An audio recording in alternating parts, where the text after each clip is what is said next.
Hi, in this video, I'm going to show you what you can do if your Bosch EasyShear is locked up. So you can see I've got this on now, green light's on, but it's completely locked up. This might happen if you've hit a stone or you might have hit a little stump sticking out of the ground and it's locked up. It's really easy to clear. All we have to do is take the blade out, put this back on, and hopefully then that will allow just the motor to turn and it should clear itself.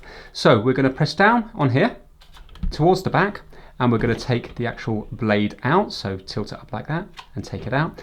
And now there's a little micro switch just in here, so if you were to press that in and press the button here, that should start turning. But just to save any fingers getting trapped or anything, we're going to put this back on, because that bit there is going to hit the micro switch anyway, and then it's going to be the same as us pressing this down with our finger. So we're going to line it up here. You see there's a little arrow with these bits here, so line that up and then just push this on like so with nothing in it. And now when we turn it on, you can hear it's working again.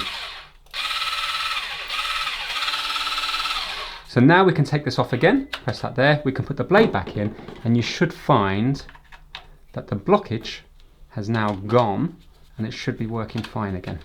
So there we go, locked into place, and now you can see it's working again. So if yours locks up, don't send it back just yet. Just try taking the blade out, putting that back on and seeing if it frees itself up. If it does, hopefully then it will start working as normal again. Thanks for watching.